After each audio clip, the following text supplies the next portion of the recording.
Hello. Hello. Hello everyone, very good evening. Kindly confirm if audio video is clear.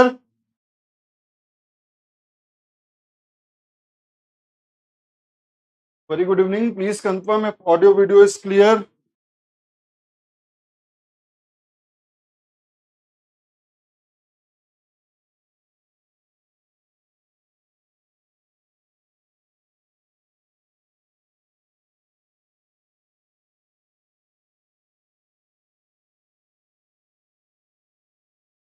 All clear. चलिए, let's begin the second lecture of combinatorics.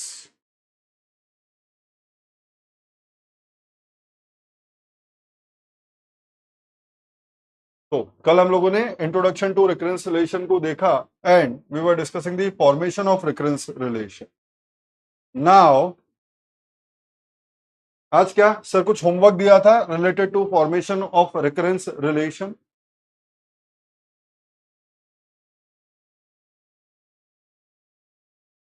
And और क्या देखेंगे sir, substitution method का use करके कैसे मैं recurrence relation को solve कर सकता हूं।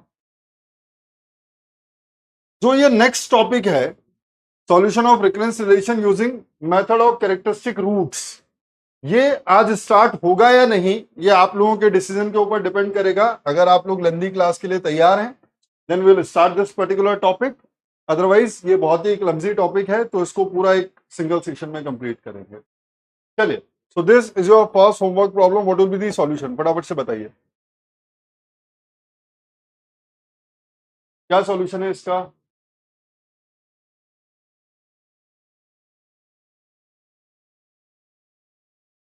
दैट विल डिस्कस, पहले जो हो रहा है वो कर लें, उसके बाद लास्ट में देखेंगे ये कब तक कंप्लीट होता है, कितना टाइम लगेगा वो मैं आपको बता दूं।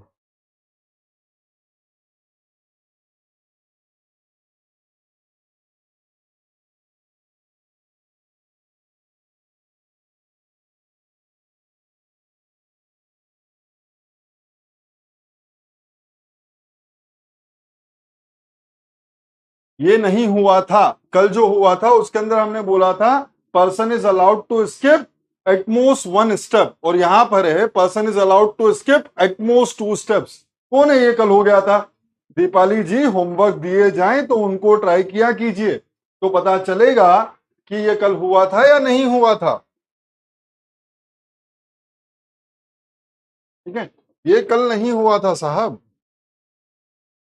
तो अगर if the person is allowed to skip at most two steps, तो पहले मूव में लोगों के पास क्या क्या पॉसिबिलिटीज हैं। फर्स्ट मूव में person either will not skip any step, first case, or the person will skip exactly one step, second case, or the person will skip exactly two step, ये तीन cases हैं। Yes, तो यहां पर हम क्या बोल सकते हैं, यही लिख लेते हैं, three cases are possible.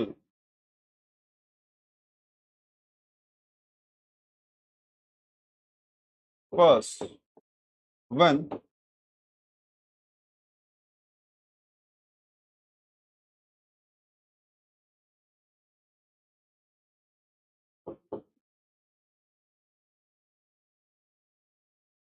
person does not skip any step in first move,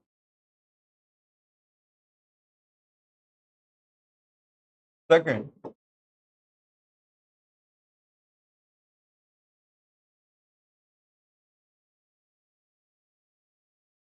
exactly one step in first move,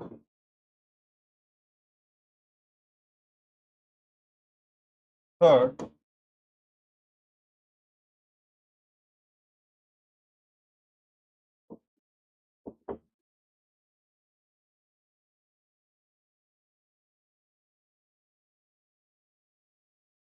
exactly two steps in first move. These are the three cases. Make sense?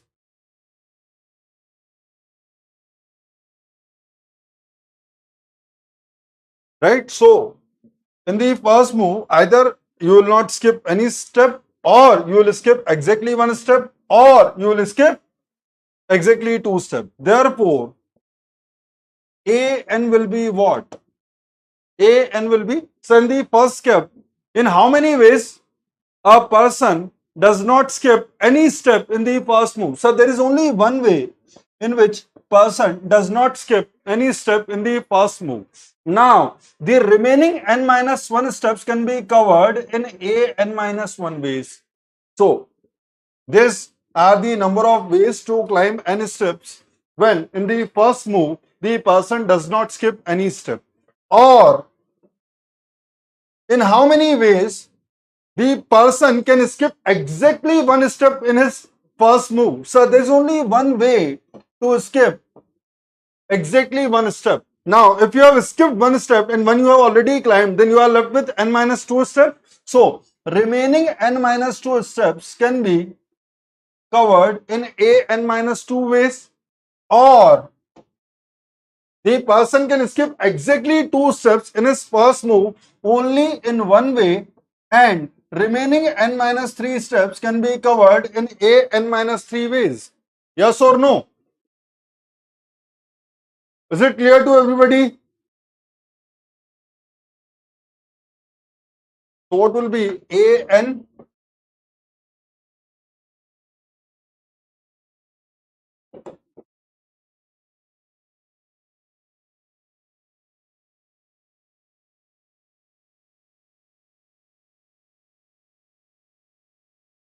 So there are three terms, तो आपको तीन initial condition चाहिए होंगी. What will be value of a1? If there is only one step, then how many ways a person can climb one step? So there is only one way. So a1 will be 1. Sir, if there are two steps, so the idea is, sir, if there is only one step, then there is only one way that climb this. If there are two steps, then what are the possibilities? Sir, there will be two different ways. One is this, another skip one step and directly reach to the second step. So, when there are two steps, number of ways will be 2. What will be A3? A3, how many ways?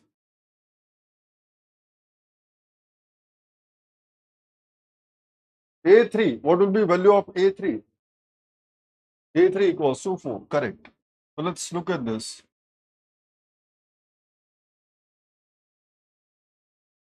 Let me use different colors. One is in each step, you cover exactly one step. Second, in the first step, you do not skip any step, but in the second step, on the second move, you skip exactly one step. There was some sparking or something like that.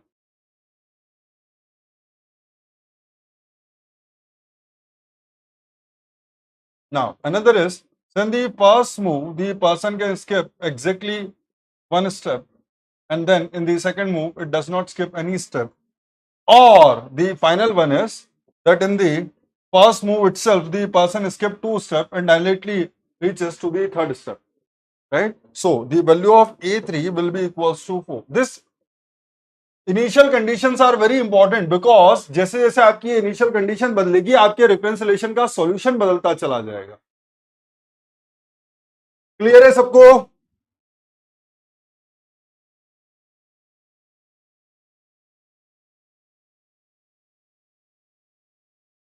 No doubt? चलिए next question पे चलते हैं.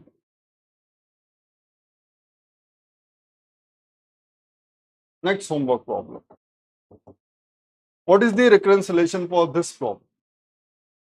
Sir, हम base को select करते, ये आया तो बोल बेटा. सर, हम बेस को सेलेक्ट करते तो फर्स्ट फॉर नॉट क्लाइंबिंग और second for climbing.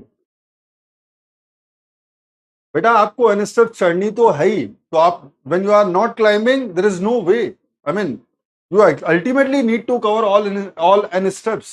When you have a choice to not to cover n steps, then it's a different thing.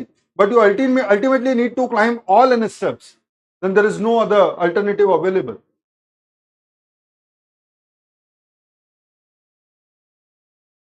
आप ऐसा थोड़ी ना है कि हमने ये बोला कि कितने तरीके हैं कि वो चढ़ भी सकता है, नहीं भी चढ़ सकता, ऐसी कहानी तो हुई नहीं। हमको पूरी की पूरी एन स्टेप्स को क्लाइम करना ही है।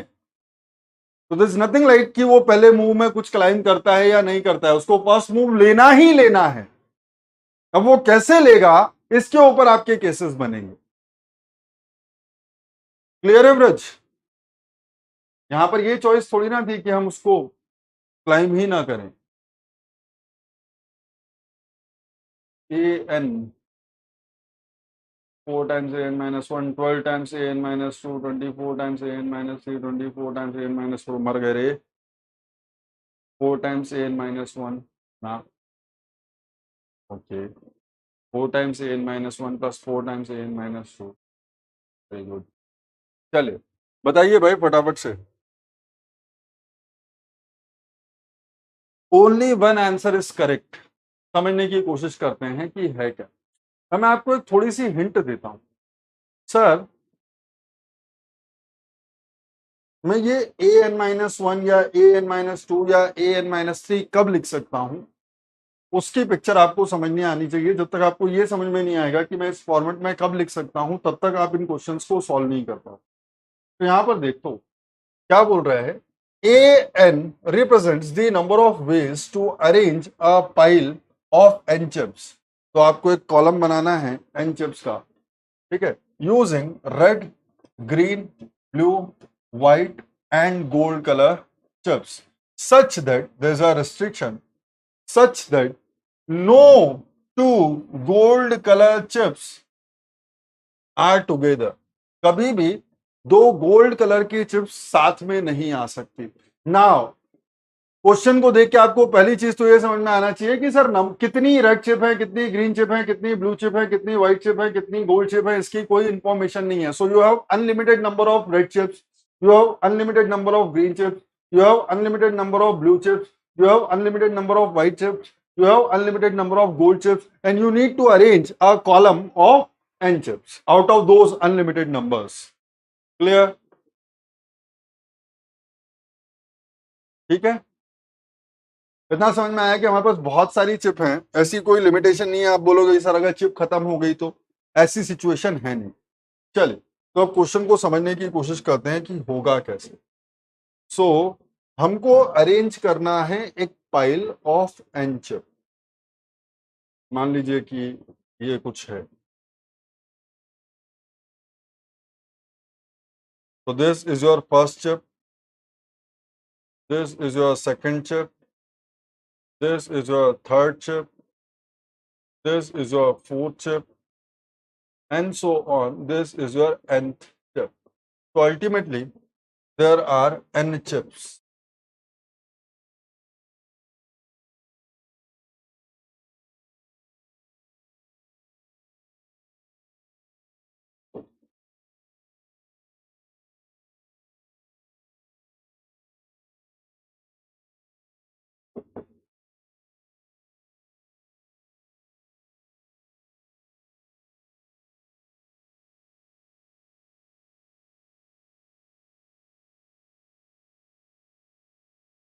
यार अब मेरे पास सिचुएशन समझो। आप जो ये फर्स्ट चिप प्लेस करोगे,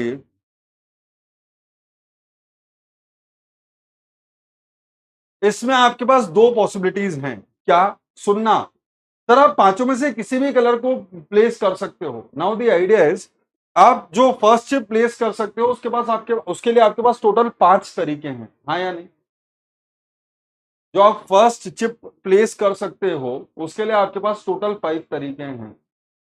बट आपको केसेस में इसलिए डिवाइड करना जरूरी है क्योंकि आपको ये समझ में आना चाहिए that there will be a difference. अगर पहली चिप गोल्ड कलर की हुई तो सेकंड चिप के ऊपर कुछ अलग कॉम्बिनेशंस होंगे, और पहली चिप अगर नॉन गोल्ड कलर की हुई तो सेकंड चिप पे दूसरे तरीके से प्लेस होगी।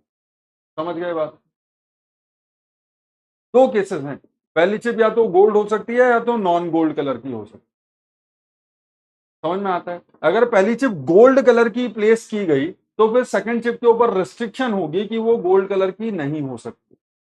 सिमिलरली अगर पहली चिप नॉन गोल्ड कलर की है तो सेकंड चिप के ऊपर कोई रिस्ट्रिक्शन नहीं, सेकंड चिप के ऊपर कोई रिस्ट्रिक्शन नहीं है। तो हमको दो केसेस बनाने पड़ेंगे। केस वन बनेगा आपका when first chip is of gold colour और नॉन गोल्ड कलर।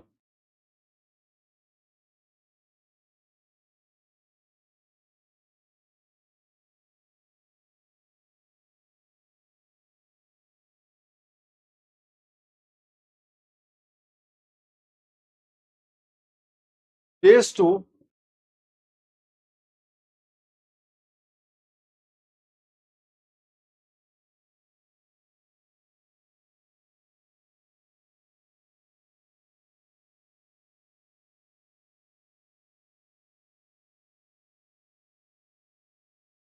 अब मैं आपसे एक क्वेश्चन पूछता हूं, सर ए एन क्या है? A N is the number of ways to arrange a pile of N chip starting from scratch, yes और no? an is the number of ways to arrange a pile of n chip starting from scratch. When I say starting from scratch, then it means पहली chip के ऊपर कोई restriction नहीं है। बहुत important है ये। When I say starting from scratch, इसका मतलब पहली चिप कौन सी होगी इसके ऊपर कोई रिस्ट्रिक्शन नहीं है। अगर मैं पहली चिप के ऊपर रिस्ट्रिक्शन डाल दूं कि वो कौन सी होगी तो number of countings will differ. ये चीज समझ में आती है? an is the number of ways to arrange a pile of n chip starting from scratch। इसका मतलब पहली चिप के ऊपर कोई रिस्ट्रिक्शन नहीं है कि वो कौन सी कलर की होगी। सो माय सजेशन इज कि अगर हम बोलते हैं first chip is of non gold colour,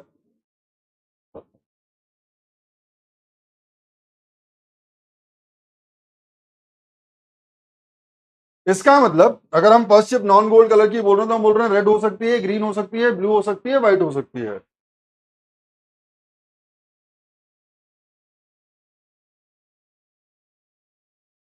red हो सकती है, ग्रीन हो सकती है,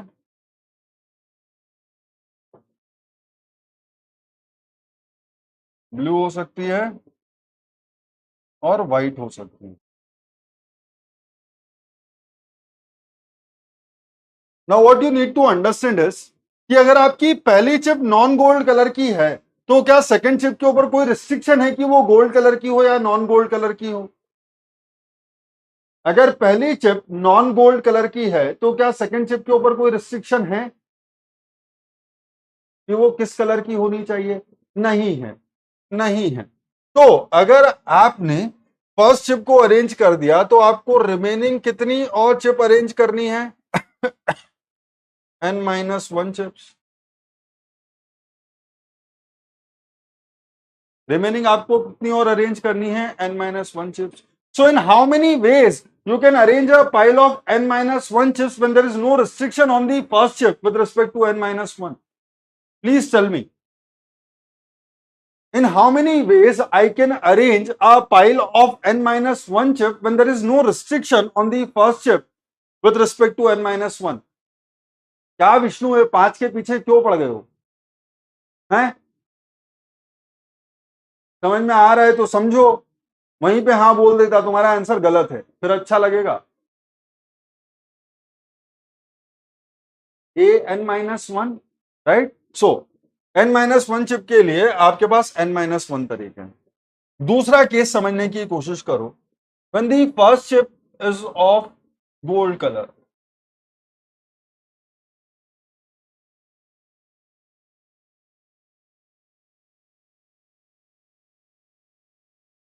so this first chip will be of gold color. Now my question is, if first chip is of gold color, is there any restriction on the second chip? If first chip is of gold color, is there any restriction on the second chip? Yes मुझे बताओ, अगर मेरी पहली chip gold colour की है तो क्या मैं remaining pile of n-1 chip के लिए सीधे सीधे an-1 बोल सकता हूं? अगर मेरी पहली चिप गोल्ड कलर की है तो क्या मैं remaining pile of n-1 chip के लिए जो नंबर ऑफ वेज हैं वो an-1 बोल सकता हूं?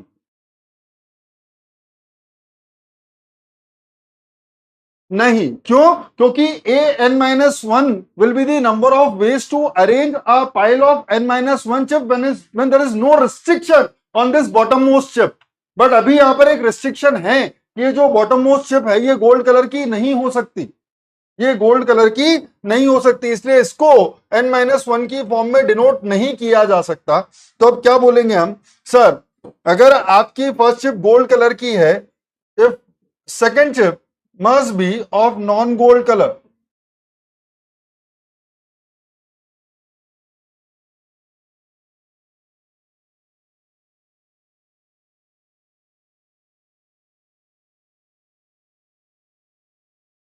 अगर पहली चिप गोल्ड है तो सेकंड चिप को नॉन गोल्ड होना पड़ेगा, इसका मतलब आपकी जो सेकंड चिप है वो या तो रेड होगी या ग्रीन होगी या ब्लू होगी या व्हाइट होगी। अब आपने जब सेकंड चिप को एक नॉन गोल्ड कलर की चिप से अरेंज कर दिया, ठीक है, तो आपकी ये जो रिमेनिंग n-2 चिप है, क्या इस रिमेनिंग n-2 चिप के पाइल को अरेंज करने के लिए नंबर ऑफ वेज an-2 लिखा जा सकता है?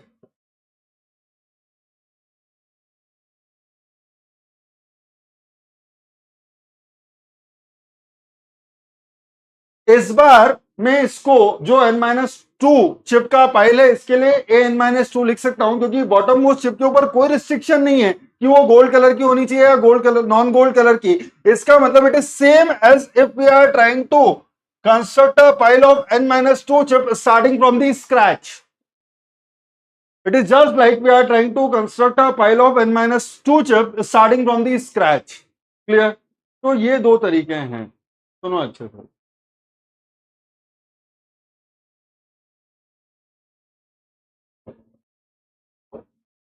यहां पर क्या सिचुएशन है sir, no constraint on second,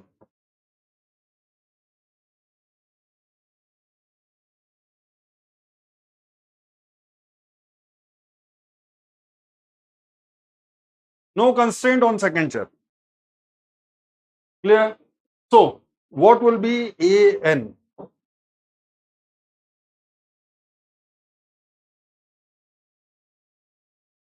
Number of ways using case 1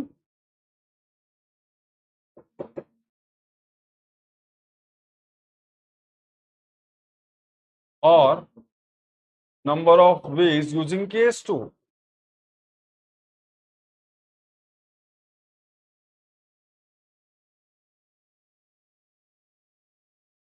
So what will be the number of ways? Sir, concept क्या है? First chip must be of non-gold color. So first chip can be of non-gold color in 4 ways.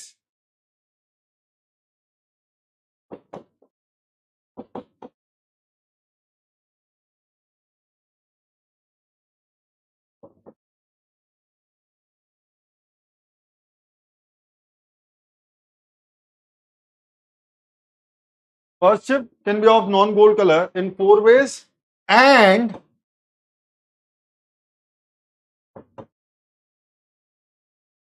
remaining pile of n-1 chip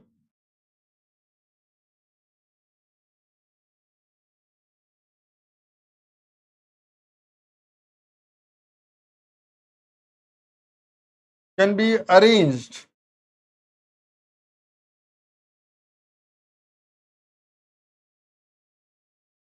in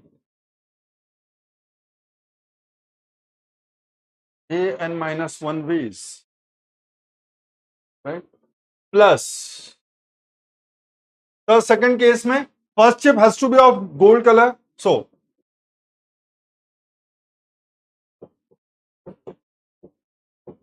first chip can be of gold color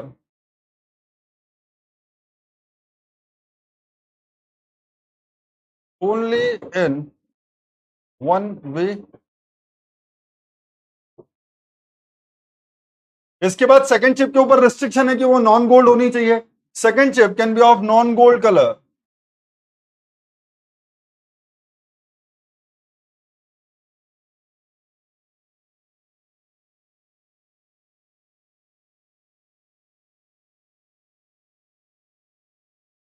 in 4 ways। अब एक बार आपको non gold colour की chip मिल गई, इसका मतलब you are starting from scratch. अब क्या होगा, remaining pile of n-2 chip can be arrange in n-2 ways।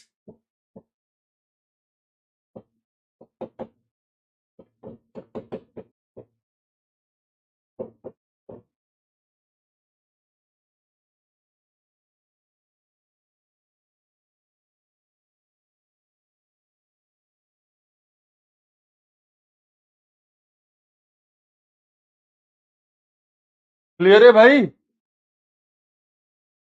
Therefore, what will be an? An will be 4 times an minus 1 plus 4 times an minus 2। बोलो हाँ या ना।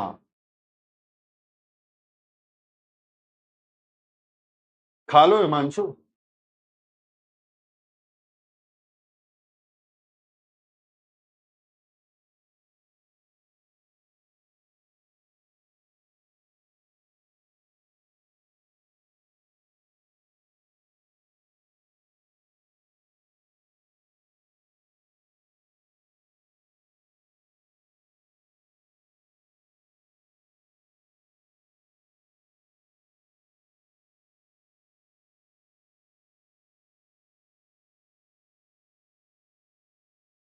Is it clear?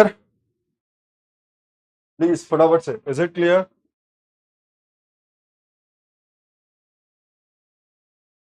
अब sir दो boundary conditions चाहिए होंगी हमको, है ना? सो सर, अगर मेरे पास if I want to arrange a pile of a single chip, then how many ways are there? If I want to arrange a pile of a single chip, how many ways are there? अगर मुझे सिर्फ एक ही chip arrange करनी होती column में, then आप पांचों में से कोई भी चूज कर लो, क्योंकि कभी भी दो गोल्ड कलर की आ नहीं सकती, तो इट विल बी 5 वेज। ठीक है? If you want to arrange a pile of two chip such that no two gold color chips are together, then what will be the value? A2. How many In how many ways we can arrange a pile of two chips such that no two gold color chips are together?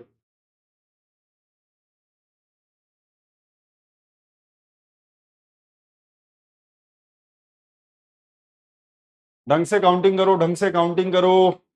सारे गलत हैं, सारे के सारे गलत हैं। यार कैसा करते हो? अगर आपको जो कॉलम अरेंज करना है उसमें सिर्फ दो चिप हैं, तो अगेन देखो सर, पहला वाला अगर गोल्ड कलर का है, देन दूसरे वाले के लिए आपके पास चार तरीके होंगे। पहला वाला अगर नॉन गोल्ड कलर का है, तो दूसरे वाले के लिए आपके पास पांच तरीके होंगे।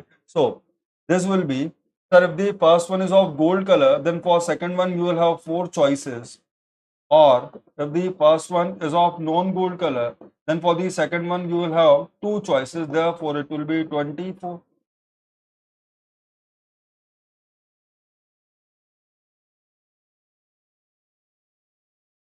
Yes or no? या तो यहां पर वो कॉन्सेप्ट लगा सकते थे कि सर 5 स्क्वायर तरीके हैं, उनके अंदर से दोनों गोल्ड कलर की हो, उसका एक तरीका, that will be 25 minus 1, that is 24। कैसे लिखते हो ये आपके ऊपर है। हाँ विष्णु, अब तुम्हारे मन को चैन पड़ा ना, फाइनली तुम उस 5 रेस पर एन को यूज कर पाए। लेकिन वो हर जगह अप्लाई नहीं हो रहा था, जब आप जिस सिचुएशन में उसको अप्लाई करने की कोशिश कर रहे थे वो इनवैलिड था। Have you understood that?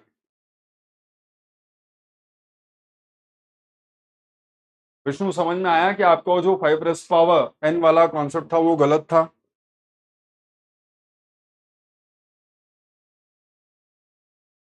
है ना? चले, एनीवे।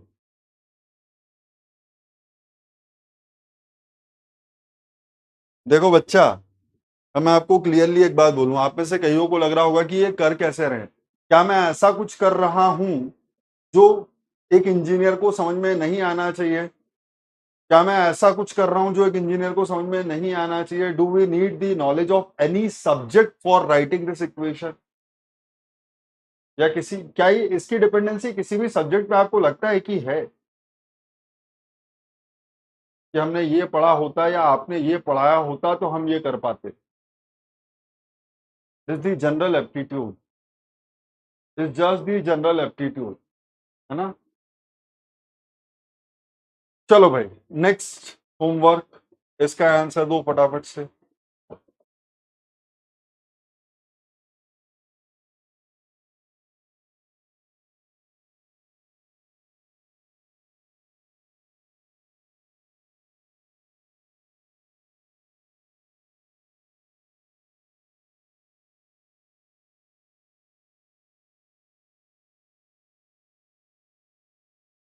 ओके, ये इजी था।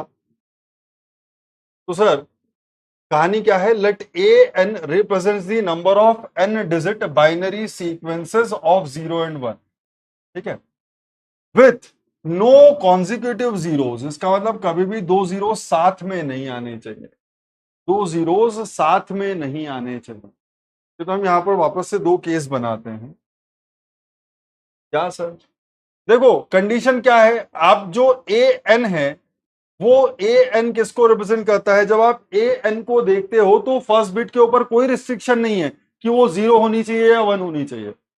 जब आप ए एन को देखते हो तो ये रिप्रेजेंट करता है total number of N digit binary sequences such that no two consecutive zeros are there, but there is no restriction on the first bit whether it will be 0 or 1, whether it will be 0 or 1, right. तो यहां पर देखते हैं case one. अब मैं इसको क्यों cases में डिवाइड कर रहा हूं, मान लीजिए कि मेरे पास ये टोटल एन डिजिट्स की एक बाइनरी सीक्वेंस है। ये हमारी फर्स्ट बिट, ये है हमारी सेकंड बिट, ये है हमारी third bit and so on, ये है हमारी nth bit. This are total n bits.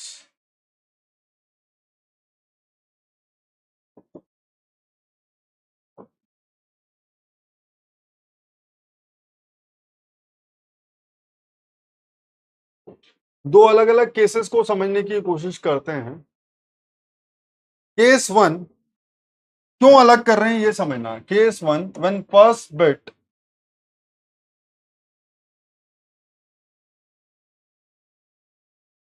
Is not 0, that is 1, जो आपकी फर्स्ट बिट 1 है, ठीक है, समझना। सर, अगर हम फर्स्ट बिट को बोले 1, first bit can be 1 only in one वे।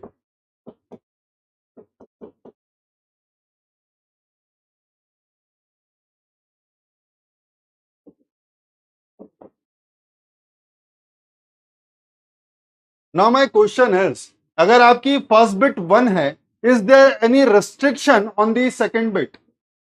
अगर आपकी फर्स्ट बिट 1 है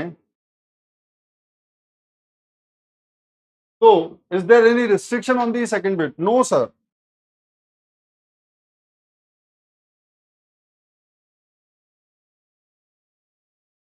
when first bit is 1,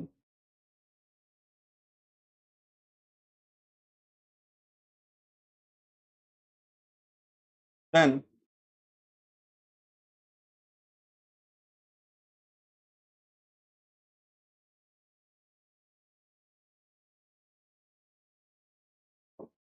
no restriction on second bit. अब अगर इसके ऊपर कोई रिस्ट्रिक्शन नहीं है, इसका मतलब you are eventually looking for binary sequences of n-1 bits or n-1 digits. You are actually looking for binary sequences of n-1 digits such that there are no two consecutive zeros. Yes or no? तो अब यहां पर क्या हो जाएगा? Number of n-1 digit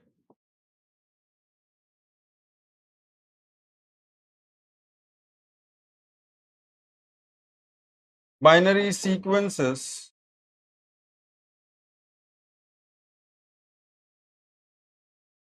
with no two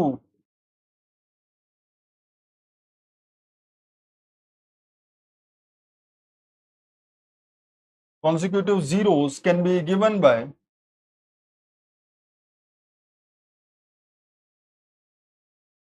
a n-1 this is your first case. Second case समझने की कोशिश करते हैं। When first bit is 0,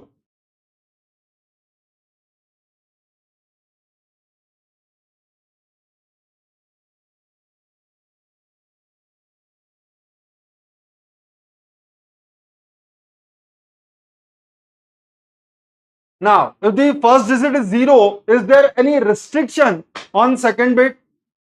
yes sir, second bit can not be 0। अब अगर आपने रिस्ट्रिक्शन लगा दी, इसका मतलब n-1 डिजिट बाइनरी सीक्वेंसेस के लिए आप an-1 नहीं लिख सकते, क्योंकि an-1 तो तब होता जब पहली n-1 लेंथ की सीक्वेंस के लिए फर्स्ट डिजिट के ऊपर कोई भी रिस्ट्रिक्शन नहीं होती, आया ना। तो अब यहां पर इसको an-1 नहीं लिखा जा सकता। तो अब क्या करें सर, अगर फर्स्ट बिट 0 है then second bit must be 1।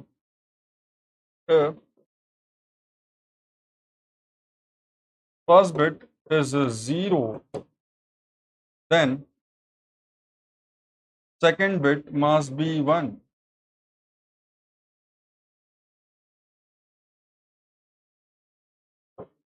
There is only one way.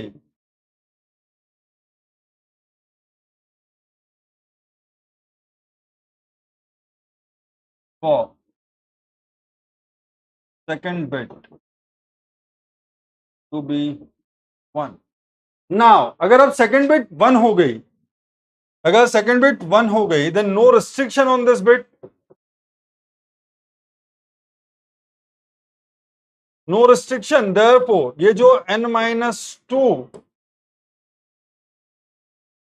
Digits हैं, इनके लिए number of binary sequences can be given by an-2।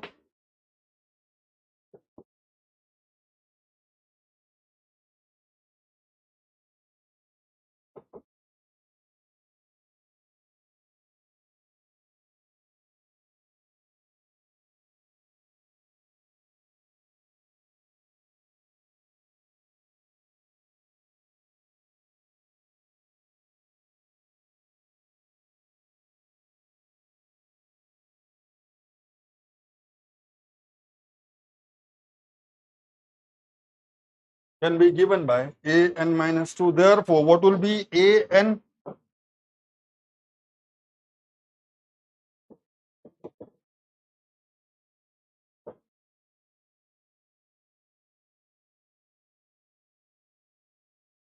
Using case 1 plus using case 2. So using case 1, sir, first digit can be 1 only in one way. For remaining n-1, you have n-1 plus first digit can be 0 only in one way. Second digit can be 1 only in one way. For remaining n-2 digits, you have an-2 ways. Therefore, it will be nothing but an equals to an-1 plus an-2. Yes, sir. Now, if A0, how many, or A1, how many binary sequences of one digit are possible with no two consecutive zero? Sir, दो sequence possible हैं और दोनों में ही कभी भी दो consecutive zero होंगे नहीं, क्योंकि दो डिजिट ही नहीं है। ठीक है। सिमिलरली अगर मैं A2 की बात करूं तो आपको पता है दो डिजिट के 0 0 0 1 1 0 1 1 ये चार कॉम्बिनेशन हो सकते थे, ये अलाउड नहीं है और ये अलाउड है। तो कितनी पॉसिबल टू डिजिट की सीक्वेंसेस हैं सर? 3। Make sense?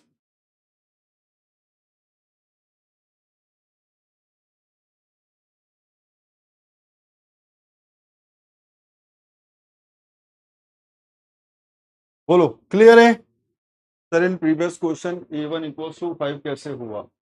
वाह रे विकास, वाह वाह वाह वाह वाह। मतलब कुछ जीवन में सोच भी लिया करो बेटा। अगर मैं यहां पर सिर्फ एक सिंगल चिप अरेंज करने की कोशिश करूं यूजिंग दिस 5 कलर्स, जिनके अंदर कोई भी दो गोल्ड कलर की चिप नहीं है, तो ये पांचों में से किसी भी कलर की हो सकती है कि नहीं विकास जी? ये एक सिंगल चिप पांचों में से किसी भी एक कलर की चूज कर सकता हूं, क्योंकि एक सिंगल चिप के अंदर कभी भी दो गोल्ड कलर की चिप एक साथ हो नहीं सकती। तो क्या पूछ रहे हो कि सर फर्स्ट वाले में A1 5 कैसे हुआ?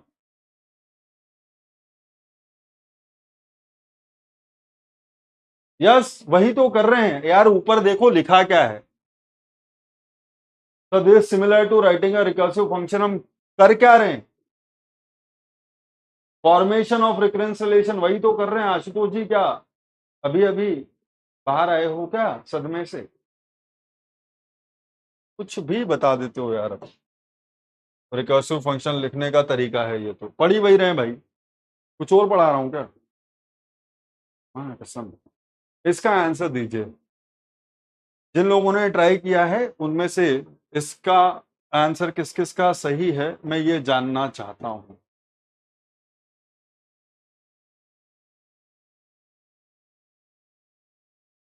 नहीं Pulkit, there is a different type of problem. इसके लिए आपको थोड़ा सा डिफरेंटली सोचना पड़ेगा। तो बताओ मुझे क्या आंसर्स आए हैं आप लोगों को?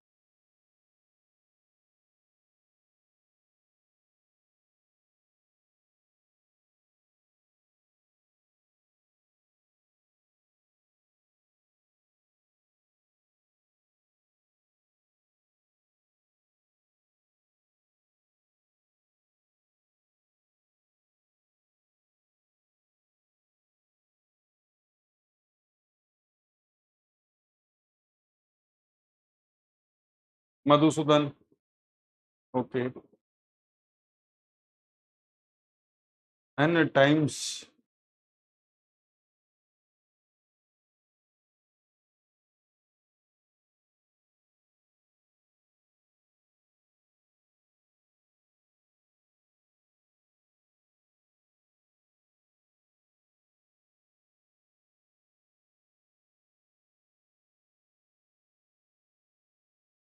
फिर ये देखो फार्मूला लेकर के आया मेरे पास।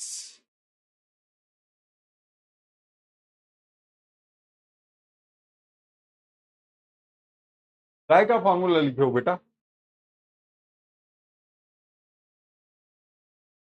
चले इसको देखते हैं। Let A N represent the number of N digit ternary, अब ये बाइनरी नहीं है, ternary sequences of 0 1 and 2, 0 1 and 2 with even number of zeros in it. देखो यहां पर एक प्रॉब्लम है। जो हमने पिछला क्वेश्चन सॉल्व किया उसके अंदर ऐसा था कि अगर एक जीरो था तो नेक्स्ट के ऊपर ही कंडीशन थी कि नेक्स्ट वाले में जीरो नहीं आना चाहिए, ठीक है। लेकिन ये वाली जो प्रॉब्लम है ये थोड़ी सी डिफरेंट है। ये क्या बोलता है कि अगर आपके पास कोई भी डिजिट है जो जीरो है तो ये जरूरी नहीं है कि नेक्स्ट वाला जीरो उसके इमीडिएटली बाद में अपीयर हो, नहीं। अगर एक और जीरो इसके बाद कहीं भी अपीयर होता है तो प्रॉब्लम आ सकती है। एग्जैक्टली एक और जीरो इसके बाद कहीं भी अपीयर होता है तो प्रॉब्लम आ सकती है। समझे इस चीज को? पिछले वाले क्वेश्चन में क्या हुआ था सर? पिछले वाले क्वेश्चन में जब आपने बोला कि पहली डिजिट जीरो है तो जो रिस्ट्रिक्शन थी वो इमीडिएटली उसके बाद वाली डिजिट के ऊपर थी। आपने बोला कि फर्स्ट पोजीशन पे जीरो है तो आपकी जो रिस्ट्रिक्शन थी वो उसके इमीडिएटली बाद वाली पोजीशन पे थी, ठीक है। लेकिन इस बार चीजें थोड़ी सी डिफरेंट है। अगर आपकी पहली बिट जीरो है तो आपकी जो रिस्ट्रिक्शन है वो उसके इमीडिएट बाद वाली पोजीशन के ऊपर हो ऐसा जरूरी नहीं है। उसके बाद जितनी भी पोजीशंस हैं उनके अंदर कहीं भी ऑड नंबर ऑफ जीरोस नहीं आना चाहिए, क्योंकि अगर आए तो total number of zeros even हो जाएंगे। यस और नो? तो आप इसको उस तरीके से सॉल्व नहीं कर सकते कि अगर ये है तो सेकंड वाले को मैं फिक्स कर देता हूं, उसके बाद रिमेनिंग एन माइनस टू के लिए सॉल्व करूंगा। Are you getting this? This the basic problem यहां पर जो हम फेस कर रहे हैं। चलिए तो अब इसके भी केसेस बनाते हैं। यार देखो ये जो ए एन है this represents the number of N digit ternary sequences in which there is no restriction on the first bit, in which there is no restriction on the first bit, ठीक है। लेकिन एक चीज समझना, अगर पहली bit zero ना होकर के वन या टू में से है तो जो remaining N minus one digits हैं, प्लीज समझो इसको। अरे भाऊ यहां पर देखते हैं, हम बोलते हैं case one, when first digit is not zero,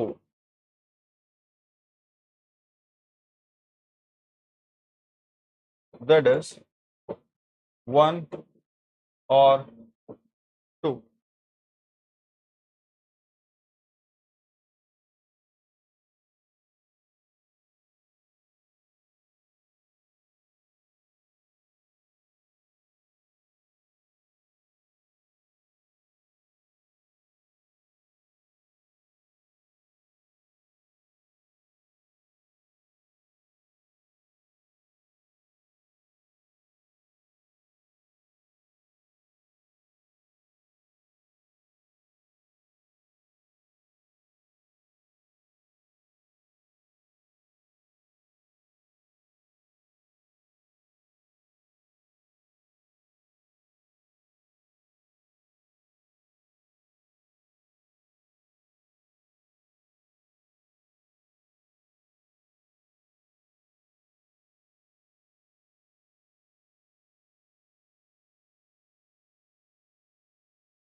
तो पहली डिजिट अगर नॉट जीरो है तो फर्स्ट डिजिट या तो 1 हो सकती है या 2 हो सकती है. So first digit can be non zero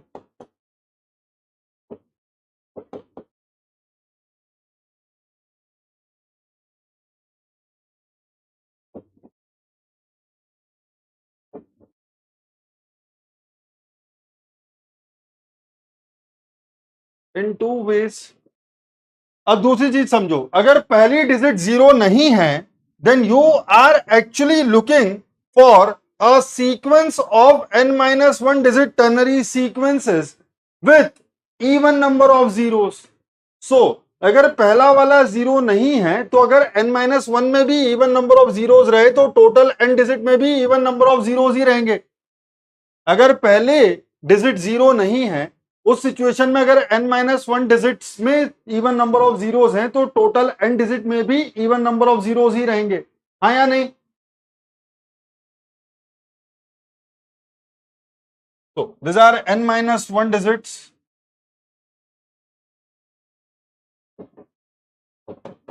So please try to understand. First digit is not zero.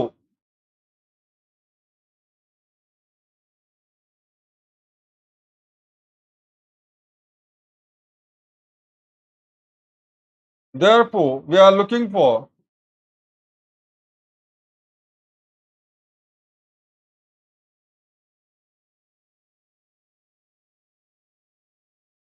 n minus one digit ternary sequences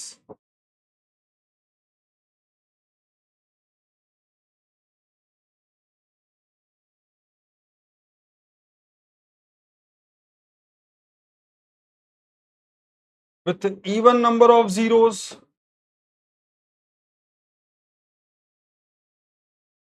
It can be given by a n minus one.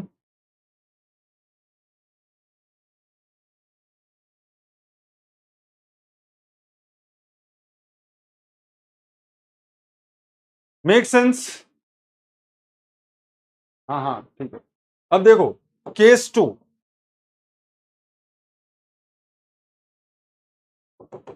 When first digit is zero,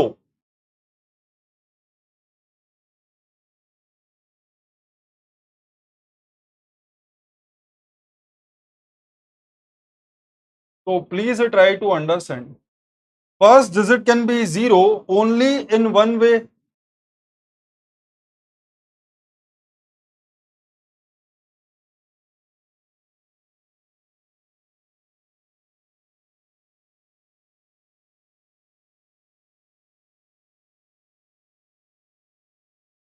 first digit can B zero only in one way. Now my question is कि अगर आपकी एक digit चली गई और वो zero है, then remaining n minus one digit में आपको क्या चाहिए? इवन नंबर ऑफ जीरोस या ऑड नंबर ऑफ जीरो? अगर आपके पास एक जीरो ऑलरेडी आ चुका है तो टोटल नंबर ऑफ जीरोस को इवन करने के लिए ये जो n माइनस वन डिजिट्स हैं इनमें आपको नंबर ऑफ जीरोस कितने चाहिए? इवन या ऑड? ऑड चाहिए, राइट? सो यहां पर ये n माइनस वन है. First digit is zero.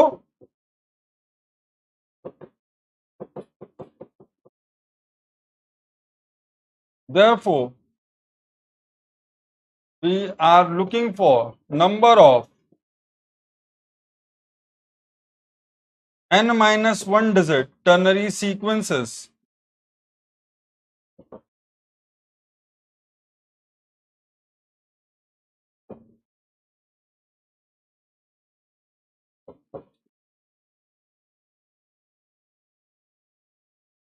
with odd number of zeros.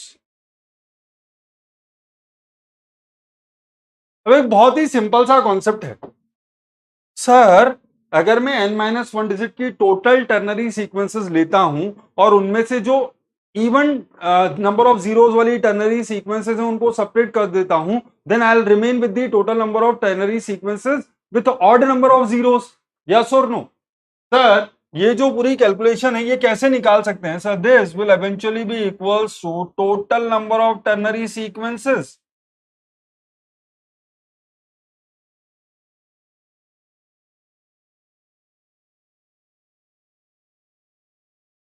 of n-1 digits minus number of ternary sequences of n-1 digits with even number of zeros.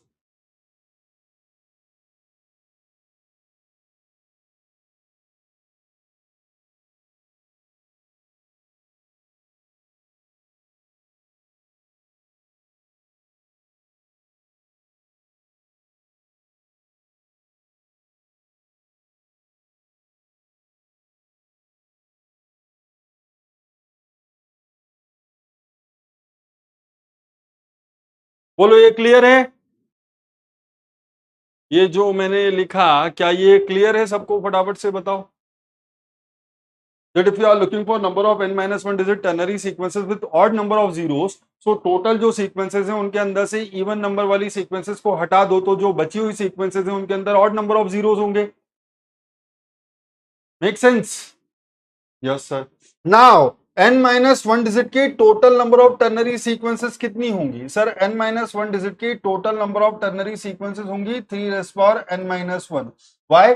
इसके लिए भी तीन तरीके एंड इसके लिए भी तीन तरीके एंड सो ऑन, इसके लिए भी तीन तरीके, सो 3 into 3 into 3 n-1 times it will be 3n-1.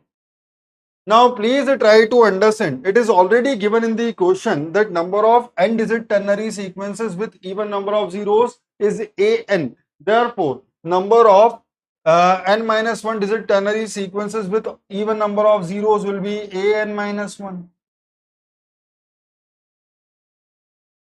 Will be an-1. हाँ या ना?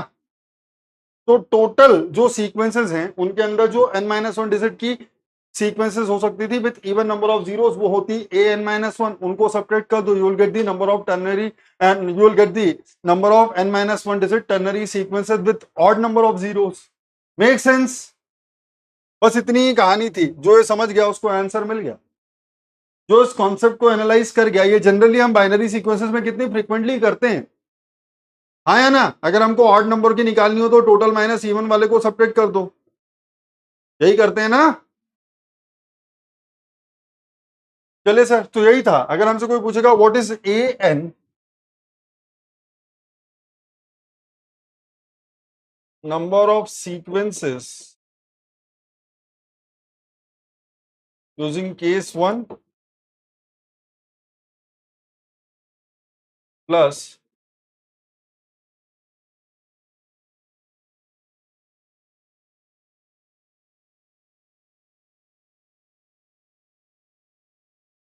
using case 2. So sir क्या?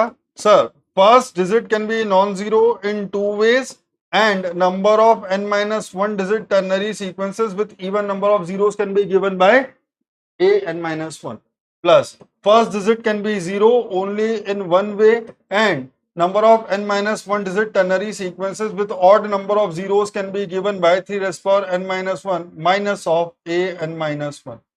When you solve this two, you will get an as, sir ये आ जाएगा 3 raised power n-1, ठीक है? ये 2 times an-1 minus 1 times an-1, so it will become 1 times an-1.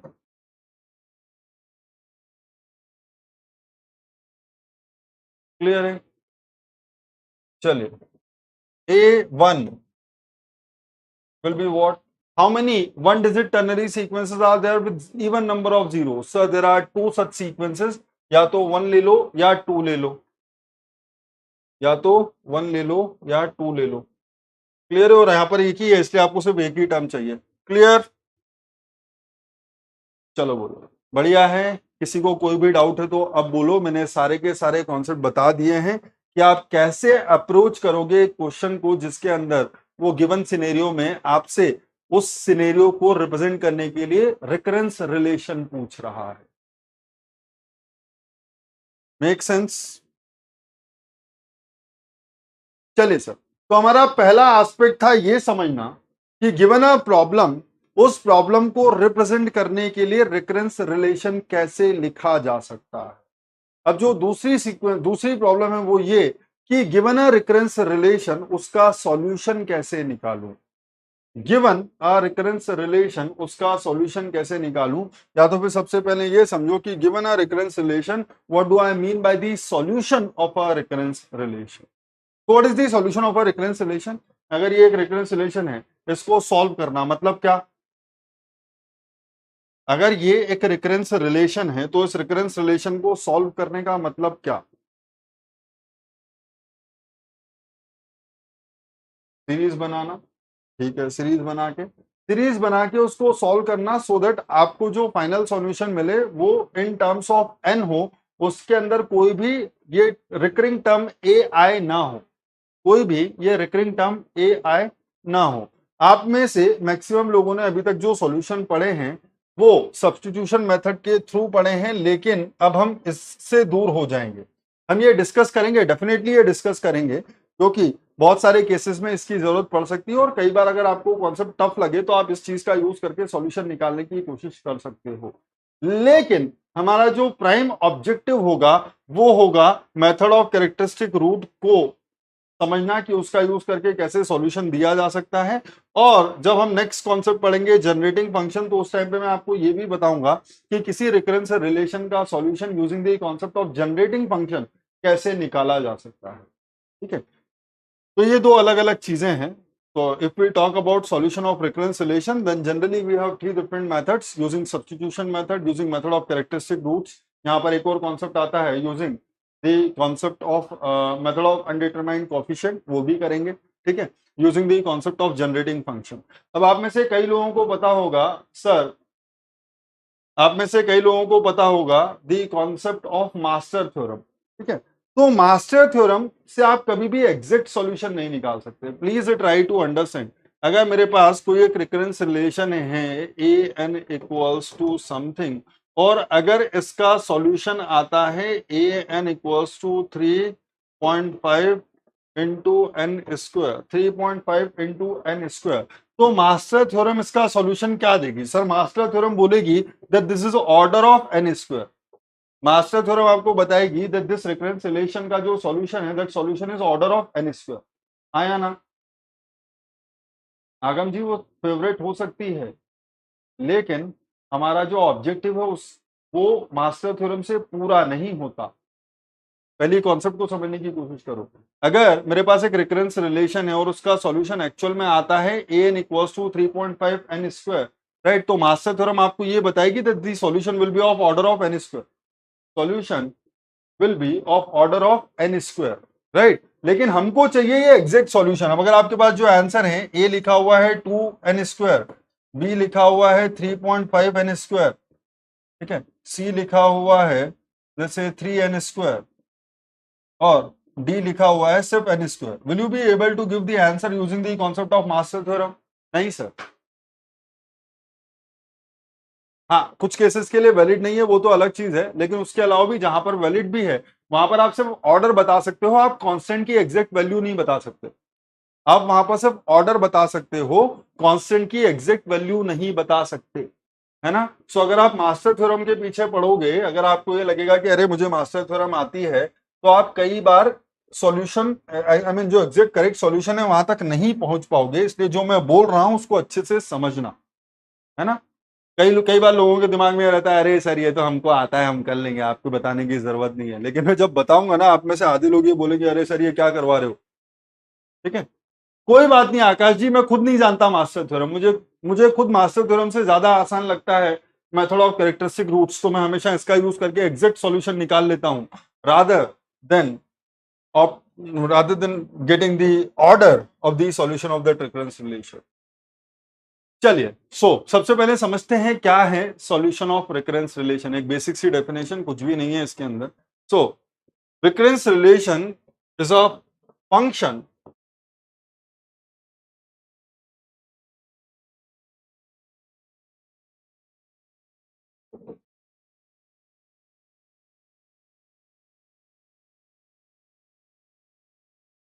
recurrence relation is a function of the form, recurrence relation is a function of the form a n equals to a function of one or more of its preceding terms. Apart from that यहां पर कुछ function of N भी हो सकते हैं. तो recurrence relation is a function of the form जिसके अंदर आप ए एन को वन और more of its preceding term की फॉर्म में रिप्रेजेंट करते हो. What is the solution of the recurrence relation? So representation of a N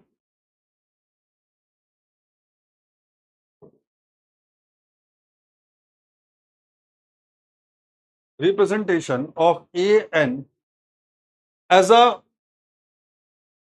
pure function of n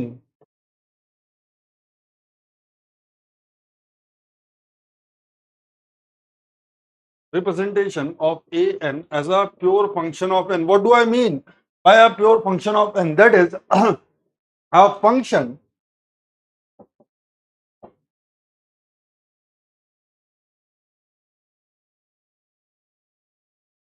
which is free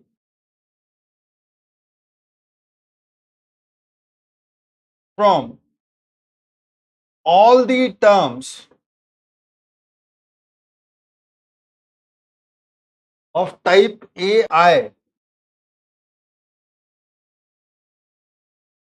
free from all the terms of type AI, I इसके अंदर कुछ भी हो सकता है, is called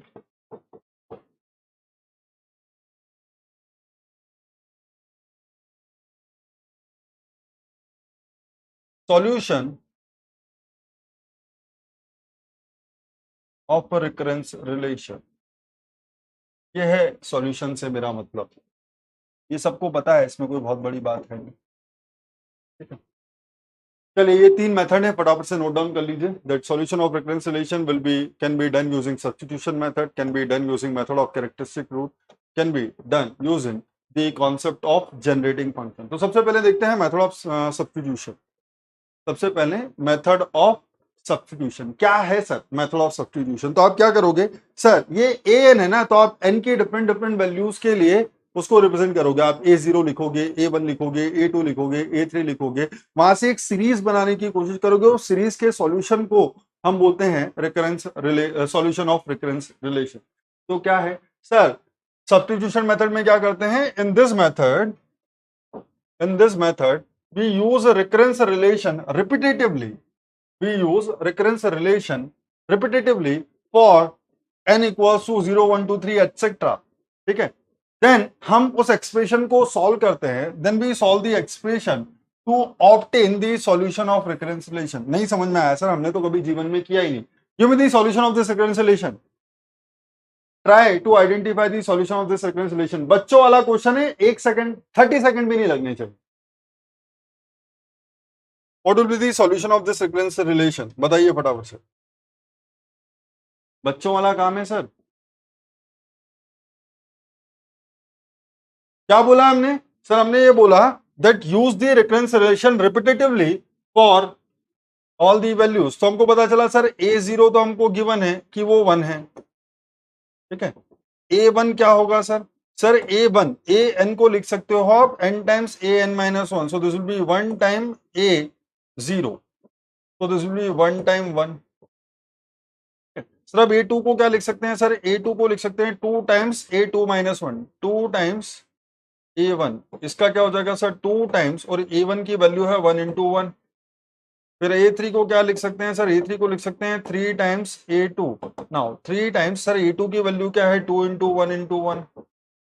ठीक है, a4 को क्या लिख सकते हैं? अरे सर मजाक मत करो sir. 4 times a3. So this will B 4 times a3 की वैल्यू क्या है? 3 into 2 into 1 into 1. Right. Similarly अगर मैं ए एन को लिखूंगा तो ये वैल्यू क्या होगी? N times n minus 1 and so on into 3 into 2 into 1 into 1. When you solve this expression for a n, it will come out as n factorial. So this tells me that the solution of the recurrence relation is nothing but n factorial. एकदम बच्चों वाला काम. एकदम बच्चों वाला काम.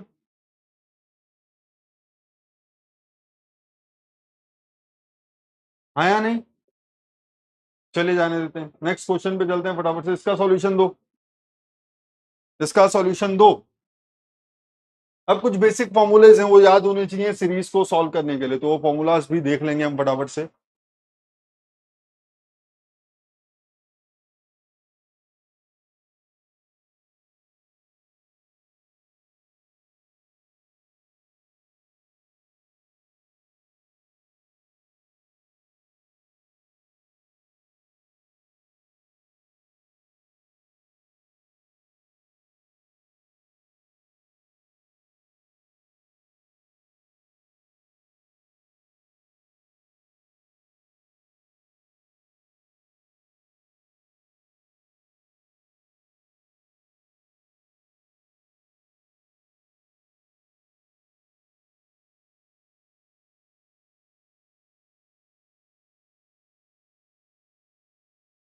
Three upon two into three raise power n minus one, तो उसको मैं अगर लिखूं तो three raise power n by to.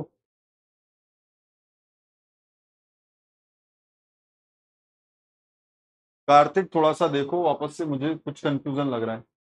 तो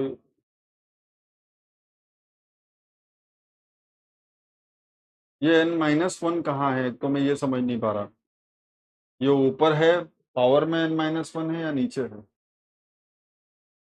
बस यही चीज समझने की कोशिश करते हैं हम लोग। जब ये चीजें करने की कोशिश करते हैं ना, तो हम इसको पूरा सॉल्व कर देते हैं। हम इसको लिख देंगे वन, इसको लिख देंगे टू, इसको लिख देंगे सिक्स, इसको लिख देंगे 12। फिर ये ऐसे बाद में इंटरप्रीट करने में दिक्कत देता है, समझो। अगर आप इसको पूरा का पूरा सॉल्व कर देते हो तो ये बाद में सॉल्व करने में दिक्कत देता है। प्लीज ट्राई टू अंडरस्टैंड कि इसको एक सीरीज की फॉर्म में रखो, ताकि उस सीरीज का सॉल्यूशन लिख पाना आसान हो, ताकि उस सीरीज का सॉल्यूशन लिख पाना आसान हो। जैसे कि मैं यहां पर बोलता हूं, तो अगर कोई मुझसे ये बोले कि sir what will B A one, तो हमने बोला बेटा ए वन की वैल्यू होगी टू। बहुत बढ़िया। तो हमने बोला ए टू क्या होगा, तो हमने बोला a two is nothing but a one plus three raise power two minus one, three raise power two minus one. तो ये क्या हो गया सर, यहाँ पर ए वन की वैल्यू थी टू, और three raise power two minus one that is three raise power one. ठीक है। अब किसी ने बोला सर ए थ्री की वैल्यू बताओ, तो हमने बोला a three will B A two plus, और ये हो जाएगा three raise power three minus one. बोला ए टू क्या होगा बेटा, तो बोला a two will be two plus three raise power one, और ये तो हमारे पास एक वैल्यू है three raise power two. Similar हमने पूछा कि ए फोर क्या होगा, तो ए फोर होगा a three plus three raise power four minus one. तो यहाँ से क्या समझ में आया सर, ए थ्री की वैल्यू है two plus three raise power one plus three raise power two plus three raise power three, ये फोर की वैल्यू है। सो डू यू रियलाइज कि इसका मतलब जब मैं ए एन लिखूंगा तो ये टर्म आएगी कुछ इस टाइप से, two plus three raise power one plus three raise power two plus three raise power three and so on plus three raise power n minus two plus three raise power n minus one. ये आएगा आपका expression.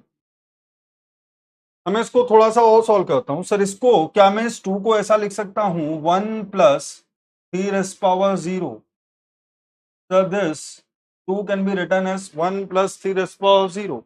Yes, sir. Now 1 plus 3 raised power 0 into 3 raised power 1 plus 3 raised power 2 and so on up to 3 raised power n minus 1.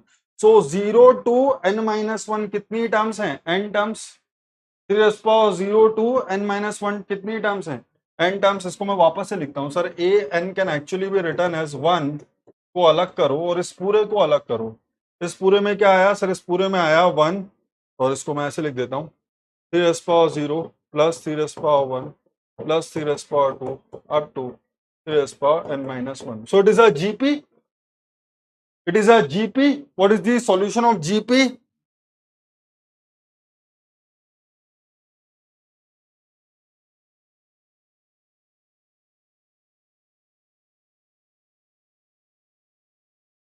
What is summation of GP?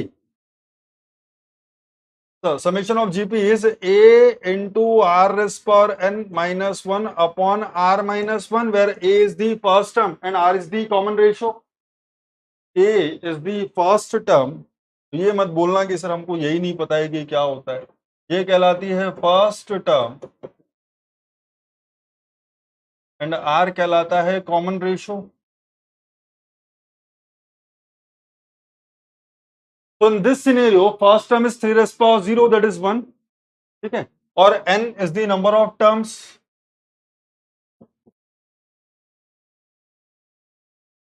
तो यहां पर देखो 0 to n minus 1 कितनी terms है sir? n terms है। तो जब मैं इसका सॉल्यूशन लिखूंगा तो मैं कैसे लिख सकता हूं? 1 प्लस इस पूरी चीज को लिख सकता हूं a which is 1 into r that is 3 rays power n that is number of terms minus 1 upon r that is 3 minus 1।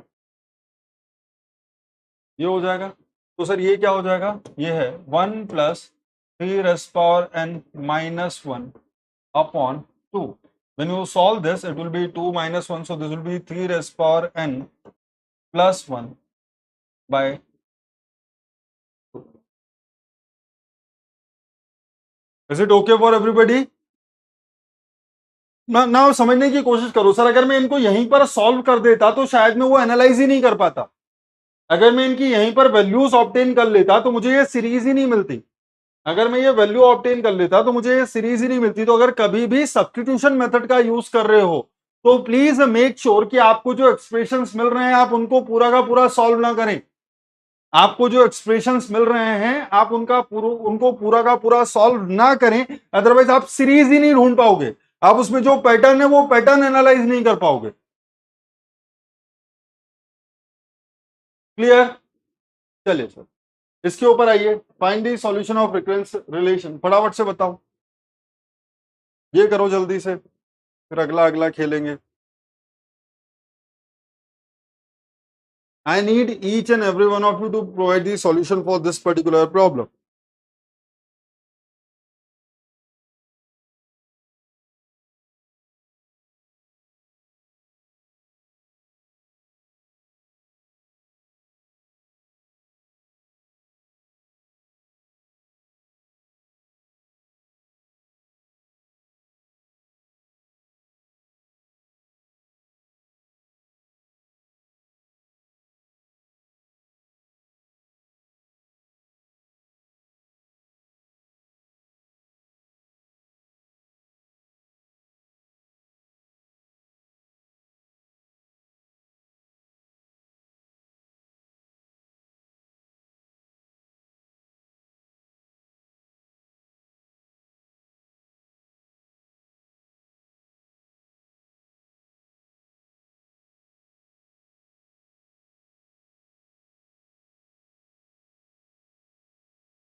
Shubham थोड़ा सा गलती कर गए हो। कुछ नहीं है सर, इसमें भी क्या टाइम लगाए यार। सम ऑफ ऑड टर्म्स, राइट। दो तरीके से सॉल्व कर सकते हैं, जिसको जो याद रहे वो कर लेना। देखो सर, a0 की वैल्यू मुझे पता है that a0 equals to 1। a1 की वैल्यू आएगी a0 प्लस ये हो जाएगा 2 टाइम्स 1 प्लस 1। देखते हैं क्या होता है। सर a0 की वैल्यू क्या है? और सर a0 की वैल्यू है 1, so this will become 1 plus 2 times 1 plus 1। a2 की वैल्यू क्या आएगी? Sir a2 will be a1 plus 2 times 2 plus 1। तो a1 की वैल्यू है 1 plus 2 times 1 plus 1 plus 2 times 2 plus 1। a3 निकालूंगा तो यह आएगा a2 plus 2 times 3 plus 1। This will be 1 plus 2 times 1 plus 1, 2 times 2 plus 1 plus 2 times 3 plus 1। यहां से समझ में आता है कि अगर मैं ए एन लिखूंगा then it will be nothing but 1 plus 2 times 1 plus 1 plus 2 times 2 plus 1 plus 2 times 3 plus 1 and so on up to 2 times n plus 1। अब मैं इस चीज को दो तरीके से सॉल्व कर सकता हूं। मैं इस चीज को दो तरीके से सॉल्व कर सकता हूँ। सर कौन कौन से दो तरीके समझना। सर ए एन मेरे पास जो लिखा हुआ है वो है 1 plus 2 times 1 plus 1 plus 2 times 2 plus 1 2 times 3 plus 1 2 times n plus 1।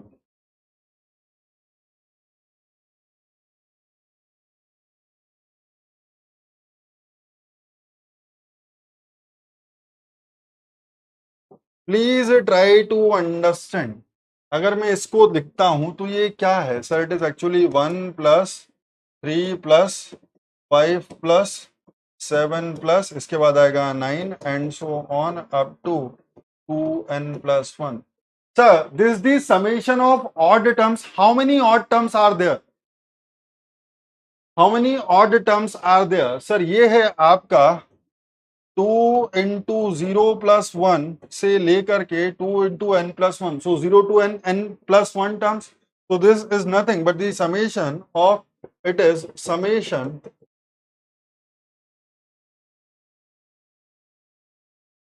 of n plus 1 or first n plus 1 odd terms.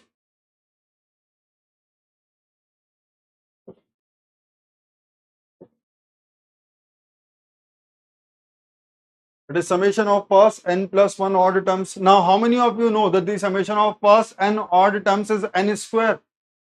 Summation of first n odd terms is n square. Note.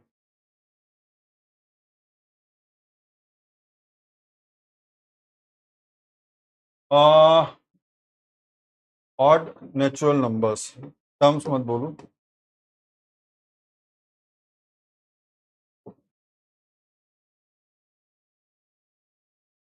यहां पर क्या?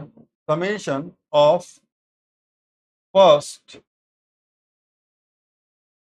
n odd natural numbers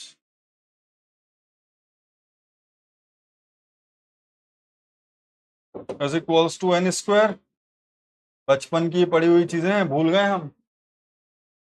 बचपन की बड़ी हुई चीजें हैं, ठीक है, बचपन की बड़ी हुई चीजें हैं। Summation of first n odd terms is n square, so this will be summation of first n plus 1 odd terms will be n plus 1 square। Summation of first n plus 1 odd terms will be n plus 1 square। Sir ये नहीं पता था, लेकिन मुझको एक चीज पता थी, इसको फिर से देखो। सर एक तो क्या है ना, हर आदमी इसको अलग तरीके से सॉल्व कर सकता है। ये 1 प्लस 1 प्लस 1 प्लस 1 में अलग कर देता हूँ, ये n प्लस 1 अलग है, ठीक है। उसके अलावा ये सब 2 इंटू 1 इंटू 2 इंटू 2 कैसे इसको भी सॉल्व कर लेता हूँ। तो ये सारी की सारी चीजें आप कर सकते हो, इसमें कोई दिक्कत नहीं है। लेकिन दूसरा जो काम का है वो बता देता हूँ। मान लीजिए कि ये है 1, ठीक है, ये है 3, ये है 5, ये है 7 और ये है 2n plus 1। Sir how many terms are they? Sir n plus 1 terms. और ये क्या है sir? It is an arithmetic progression, it is an AP with common difference two. क्या है ये?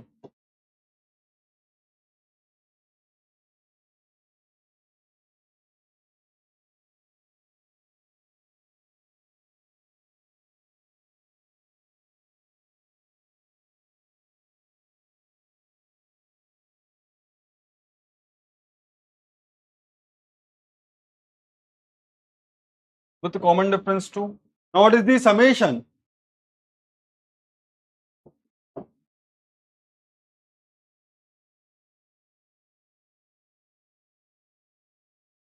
AP is n by 2 into 2 times A plus n minus 1 into D।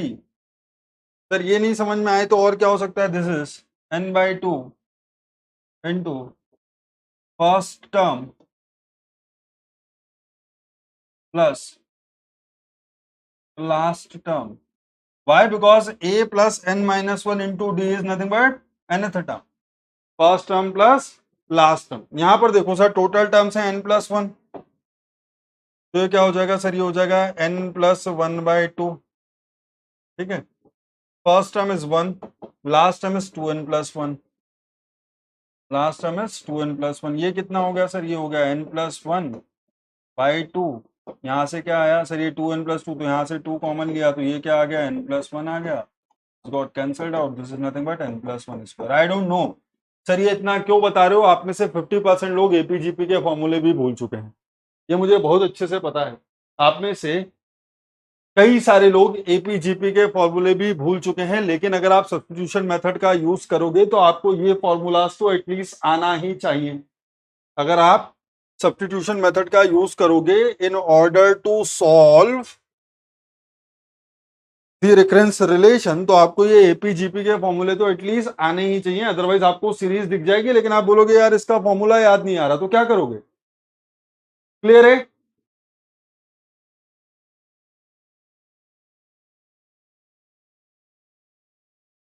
क्या है ये सब?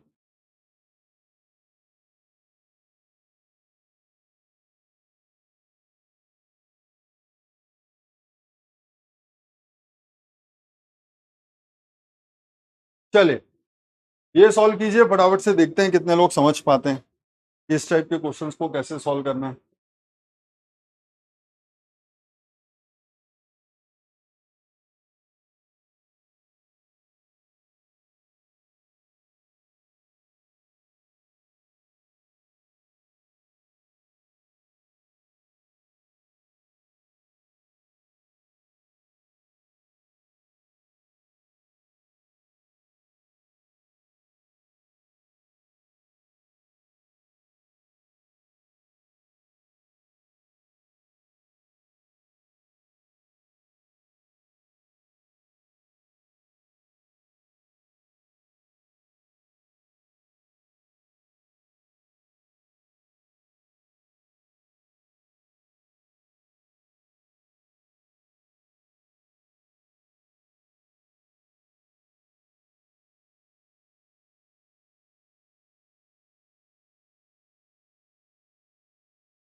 ये बहुत आसान कॉन्सेप्ट है, इस चीज को सीधे सीधे नहीं हैंडल कर पाओगे, लेकिन do you know the concept of factorisation?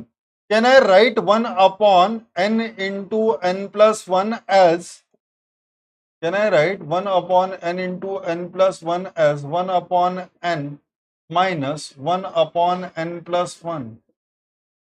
ये फैक्टराइज किया है ए और बी की वैल्यू, ए की वैल्यू आई है 1, बी की वैल्यू आई है -1। आई डोंट नो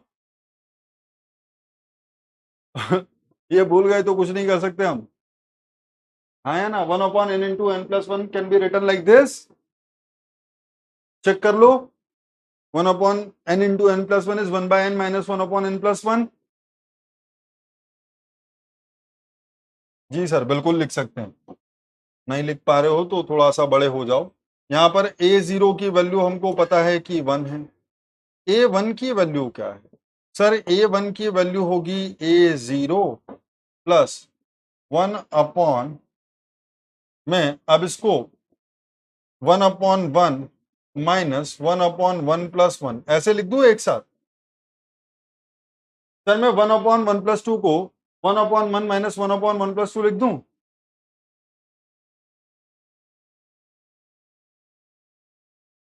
है ना, ठीक है सर। तो ये a0 की वैल्यू क्या है सर? a0 तो 1 है, तो this is nothing but 1 plus 1/1 minus 1/2। ओहो, बहुत बढ़िया। a2 की वैल्यू क्या होगी sir? a2 will be a1, a2 will be a1 divide by 1/2 minus 1/3।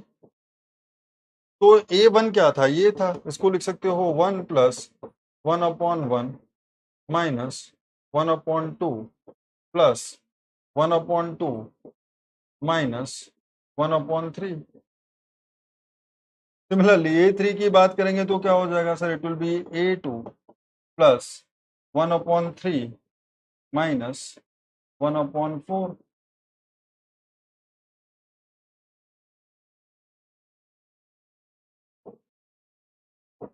a2 की वैल्यू तो ये पूरी थी, तो हफ्ता नहीं है ना। 1 plus 1/1 minus 1/2 plus 1/2 minus 1/3 plus 1/3 minus 1/4. Similarly, if I go up to an, did you realize the pattern? Sir ये जाएगा अब कहां तक 1/n minus 1/n plus 1 तक. ठीक है, so this will be nothing but 1 plus 1/1 minus 1/2 plus 1/2 minus 1/3 plus 1/3 minus 1/4 and so on. Sir ये जाएगा कहां तक? इससे पहले आएगी 1/n minus 1 minus 1/n plus 1/n plus 1/n minus 1/n plus 1. Right, so do you realize के अंदर से इसके अंदर मैक्सिमम चीजें कैंसिल आउट हो जाएगी. Sir this 1/2 will get cancel out with 1/2. this 1/3 get cancelled out with 1/3. Similarly ये सब cancel out हो जाएंगे. ठीक है, 1 minus n minus 1 will get cancelled out with 1 minus n minus 1. Minus 1 by n will be cancelled out with 1 by n. So finally what you will have in your hand is, sir, यहाँ से आपको मिलेगा a n equals to 1 plus 1 that is 2 minus 1 upon n plus 1. 1 upon n plus 1. तो ये क्या आएगा 2 times n plus 2, तो 2n plus 1 divided by n plus 1. This is your solution.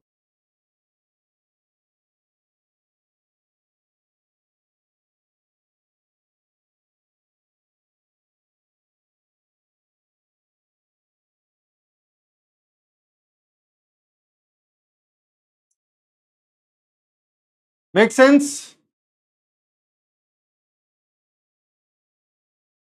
Sujay जी गलत नहीं हो जाएगा, लेकिन आप एक्सप्रेशन को सॉल्व करने में दिक्कत आएगी. एक्सप्रेशन को सॉल्व करने में प्रॉब्लम आएगी सुजय. करते जाओ, फिर आपको जो सीरीज मिलेगी उसके लिए क्या सॉल्यूशन लिखोगे ये बता दो सुजय. इसीलिए बोल रहा हूं, देखो मैं आपको एक चीज बताता हूं. What happens with the substitution method. Substitution method में आपको अगर एक पैटर्न मिल गया और अगर उस पैटर्न को रिकॉग्नाइज कर पाना बहुत आसान है, then it will be the easiest way to solve the recurrence relation. But आपको जो सीरीज मिल रही है, अगर वो उस सीरीज को सॉल्व करने को लिए आप उसको सही से ब्रेक नहीं कर पाए, then it will become most difficult approach. क्योंकि आप आधा सॉल्यूशन, आधा टाइम तो बर्बाद कर दोगे ये लिखने में. आप आधा टाइम तो बर्बाद कर दोगे ये सारे के सारे पैटर्न लिखने में, और बाद में रियलाइज होगा कि जो सीरीज बन रही है उसका सॉल्यूशन मुझे लिखना आता नहीं, मैं उसको ब्रेक नहीं कर पा रहा ऐसे पार्ट्स में कि मैं उसको सॉल्व कर पाऊं.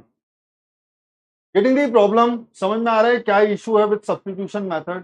अगर आपने सब्स्टिट्यूशन मेथड अप्लाई करना शुरू की और आप एक ऐसी पोजीशन पे पहुंच गए जहां पर उस जो फाइनल सीक्वेंस मिली है उसका सॉल्यूशन आपको आता है, इट्स वेरी इजी, बहुत बढ़िया काम हो गया. लेकिन अगर आपने एक सीक्वेंस को एक्सपेंड करना शुरू किया और जो फाइनल सीरीज मिली अगर आप उसको ब्रेक नहीं कर पा रहे हो इस तरीके से कि आप उसको सॉल्व कर पाओ, आप उसके लिए एक सिंपल एक्सप्रेशन लिख पाओ, देन ये जो इतना टाइम लगाया करने में ये भी वेस्ट आया नहीं. आई डोंट नो, ये जो टाइम लगाया ये भी वेस्ट.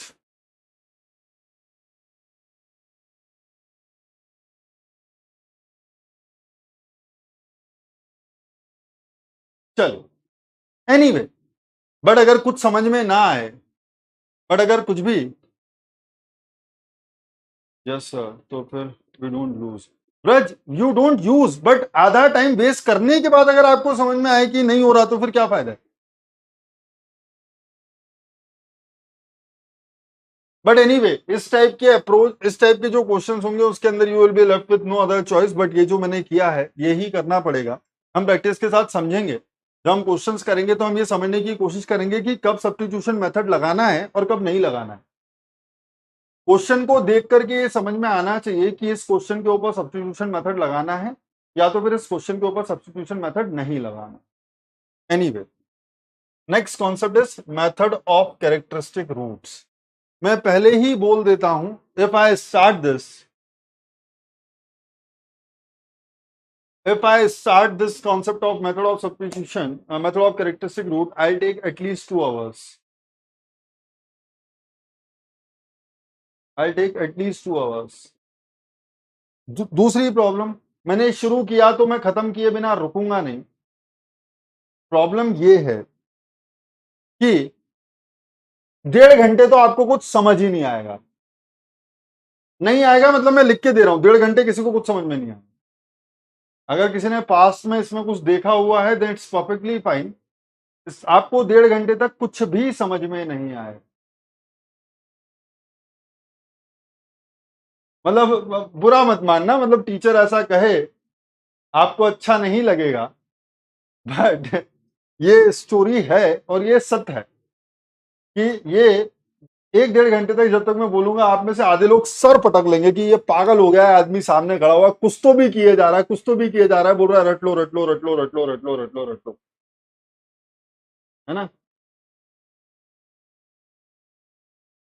लेकिन एक बार आपने वो 1.5 घंटे की मेहनत कर ली तो फिर रिकरेंस रिलेशन का क्वेश्चन देख करके आपको जीवन में कभी डर नहीं लगेगा. इतना है, 1.5 घंटे तक कुछ समझ में नहीं आएगा, लेकिन उसके बाद रिकरेंस रिलेशन का क्वेश्चन देख करके डरोगे नहीं, इस चीज की गारंटी है.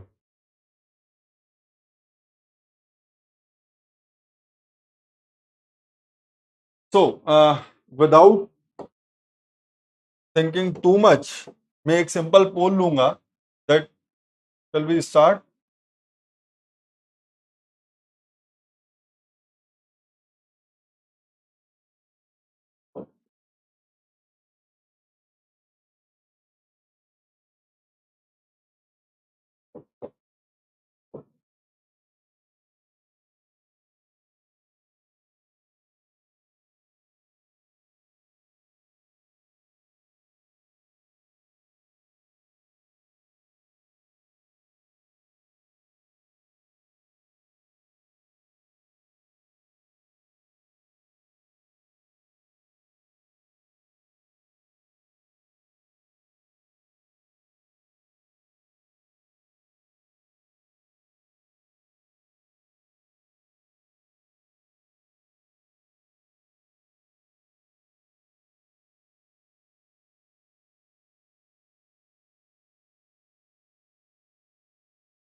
आ गया होगा, कभी कभी थोड़ा लेट आता है.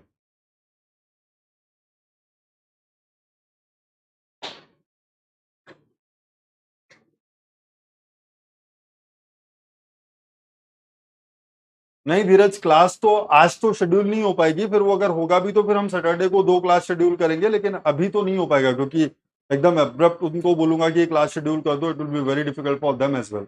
उनका भी ऑफ है, मैक्सिमम लोग ऑफिस में होंगे ही नहीं, तो उनको भी संडे मनाने दो.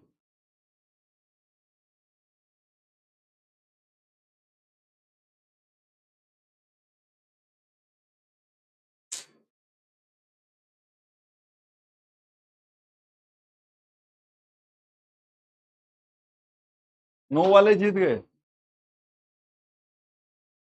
कल ही करते हैं, कल नहीं बेटा, वो नेक्स्ट संडे पे बात जाएगी.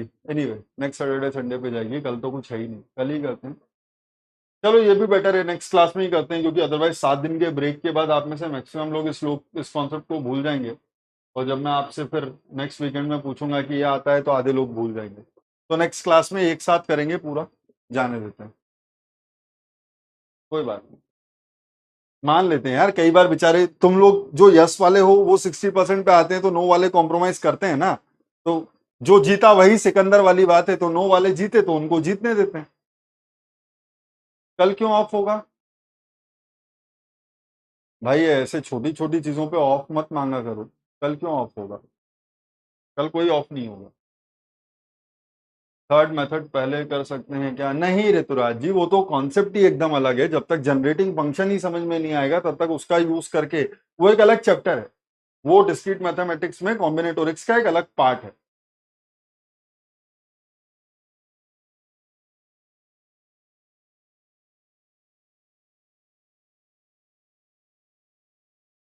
चलिए. नहीं कर सकते लक्ष्मी जी, क्योंकि जनरेटिंग फंक्शन स्टार्ट करके मैं बीच में क्या मतलब आधी आधी चीजें पढ़ाऊँ, ये तो मत करो मेरे साथ यार, कम से कम। EMS वालों को तो ऑफ है। ठीक है, डिस्क्रीट मैथमेटिक्स वाले सैटरडे को ही मिलेंगे, बीच में अगर कहीं कुछ प्लान हो पाया then I try for that. School में ही छुट्टी होती है जन्मा, स्कूल नहीं है ना बेटा, ऑफिस में नहीं होती, स्कूल में भी नहीं होती। एनीवे चलो जाने दो, कोई बात नहीं, दुखी मत हुआ करो। हो गया, जिनको ज्यादा पढ़ने की इच्छा थी वो रिवाइज कर लो, जिनको पढ़ने में आलस आता है वो जाकर के सो जाओ। चले, that's it, thank you very much. Next 2 classes लेंदी होंगी, इतना गारंटीड है।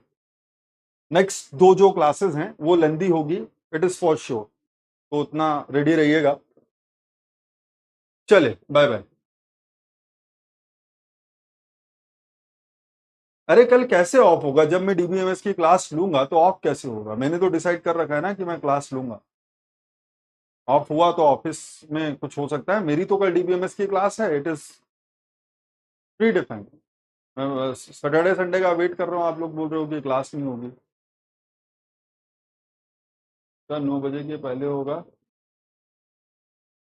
पता नहीं, चले जाने दीजिए, छोड़िए, एंजॉय कीजिए, मैं भी थोड़ा दूसरे काम निपटा लेता हूँ, टेस्ट वगैरह। Bye bye. सर 2 क्लास में कंप्लीट मैथ? कौन सी 2 क्लास में कंप्लीट मैथ? कंप्लीट मैथ कौन सी करवा दी मैंने 2 क्लास में कंप्लीट मैथ?